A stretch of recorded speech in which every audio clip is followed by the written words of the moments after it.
What is 4th of July to a slave? That's what federal delegates asked back in 1852 in the United States of America on 4th of July. Some of us call it 4th of July, which is a good time to hang out with friends, catch up with family, hang out, barbecue, buck dance. But it's going to be a time where there shouldn't be any more buck dancing. There shouldn't be more of that. It should be us focused and channeling our energy. If we were to boycott 4th of July, if we were to boycott the Olympics, if we were to boycott the NFL, NBA, the baseball league, what else is out there? Whatever else sport we don't took over. Tennis, the Olympics specifically. With the case with Sha'Carri Richardson, right? Miss Richardson, the queen of the track right now, dominated 100 meters. She was about to beat FloJo's record. I think she had the ability to do it. Even though, to be honest with you, I'm not a hater. I didn't want her to beat her record. You know what I'm saying? FloJo's record been standing since 1988. 30 plus years, and no woman even come close to it. Not in 100 meters or 200 meters. FloJo. That's why she's featured in my book, 7 Types of Queens. However, Sha'Carri Richardson, she probably shouldn't have misspoken that weed, knowing that she would be tested. You know what I'm saying? But she just lost her mother, her biological mother, and she went through a little shock. And the reporter told her this right before she was interviewed after winning this race. When she ran I believe she ran a 10.65 or something like that. FloJo's record is 10.49 in 100 meters. And they banned her for 30 days. 30 days suspension over smoking something that's not going to enhance her speed. If anything, it's going to slow her down. So I really hope they do let her run in the 100 meters and also the 4x1, because she's going to take that title from Sherry Ann Price, who's a beautiful Jamaican queen. But still, it was time to pass that baton to the next generation. But that was taken from her, and that's her fault. And maybe we learn a lesson from that. Do not risk it. It's not worth jeopardizing your career, because you're depressed a little bit. Because they're not trying to hear it. This country has never respected us, never showed us love, don't honor us. They showed us that when they gave us a Juneteenth as a holiday. But I'm thinking to myself, why would they give us Juneteenth as a federal holiday? And we've been pleading and marching and blogging and lobbying for God knows how long, 30 plus years, for reparations. The George Floyd Act still ain't get passed. Anti-lynching act still ain't get passed. Like, what's going on? But they want to pass LGBT laws and anti-Asian hate laws, but completely ignore the reparations towards people of African descent in America. And this doesn't just stop here in America. What about what happened in Haiti under the leadership of General Toussaint Louverture, the greatest hero of all time? The greatest hero of all time. And he is barely mentioned in any American history books written by Europeans. Why is that?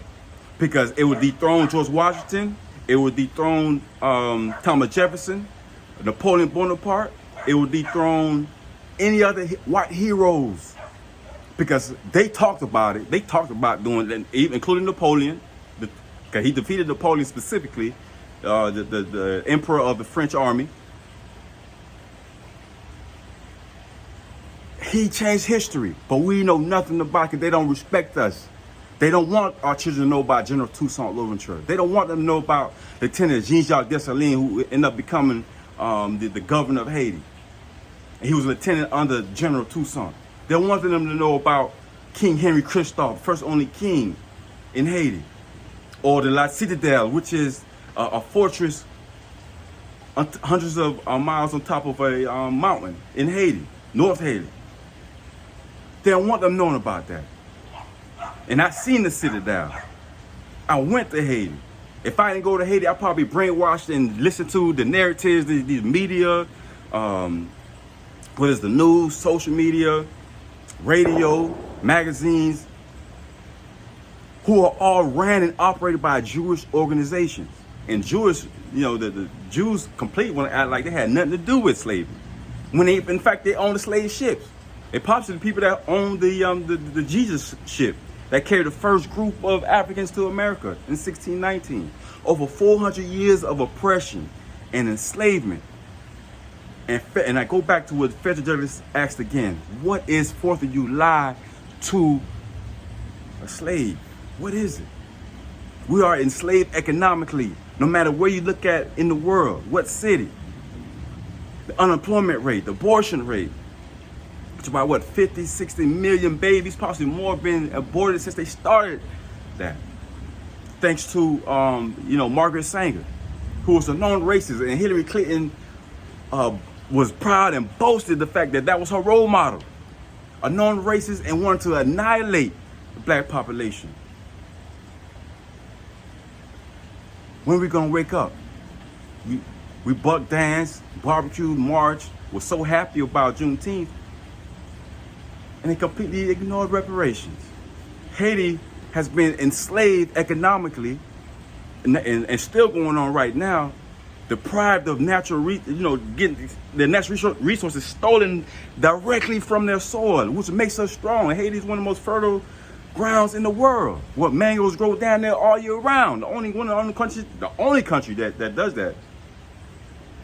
We can't even grow our own rice right now because they dirted the soil and they put in some law that all the rice, one of our number one products, agricultural products are number one. We can't even grow it and sell it ourselves because they made the price too high. So we have to import. Haiti has to import all their rice. France made them pay reparations for their freedom. Can you believe that? The first country in the Western Hemisphere to gain their freedom, not through paperwork, waiting on massa to give us approval. We took our independence. We took our freedom, and it took blood to do that. A real revolution, I was gonna say revelation, but a real revolution takes blood. It takes actions, takes swords, takes guns. You have to take that. General Toussaint Louverture understood one thing out of many other things, but he understood that the rapacious appetite of these oppressors, they will not stop. They will bring back slavery. Toussaint not only whooped Napoleon, but he beat the British and Spain. Playing chess, because he understood this is not checkers. We still, as black folks in America, still playing checkers when these racist white folks who create these systems that keeps our people oppressed are playing chess. You want me to say that again? We're still playing checkers with these racist, oppressive, systematic people who put these systems in place to keep us oppressed, and they're playing chess with us. They are playing chess. They are planning moves to keep us oppressed and depressed generations to come. White think black on black crime is the way it is, and no one's talking about it. Where's the Black Lives Matter movement during that time? So it lets you know it's some white money behind, a lot of white money, if not all, is behind the Black Lives Matter movement. Not hating on them, but it is what it is. The NAACP, white dollars, man. Urban League, white dollars. Why none of them are attacking the abortions, the black on black crime, things that are really destroying us in our communities? We still suffer from the Willie Lynch letter to this day. Over 400 years of oppression in America. Haiti had slavery since 1517. So it's only right that they, fought, they got their independence, because there was no laws to stop them from oppressing our people, and they were degrading them, dehumanizing them. I mean, what they done to them, I can't even express. But what if we were to boycott? I asked again, what if we boycott the NBA, NFL, baseball league, the Olympics? They won't sell anything. There would be no tickets being sold. The sponsorships would suffer billions of dollars. The TV sponsors as well, the advertisements, the athletic, Nike, Adidas, Under Armour, they all would lose out if black people weren't participating. If we do a green, what's her name? Gwen Berry, the girl who threw the shot put or the hammer throw, she turned her back to the flag. Now, gangster, but she should have did what they did in 1968 Olympics. Tommy Smith and John Carlos did. If she would have did that, and if the black athletes would have do that, now that'll be something. We need to change our minds, because we still enslaved in our minds. We need to change that. winner of the mirror, King Kevin Dorival.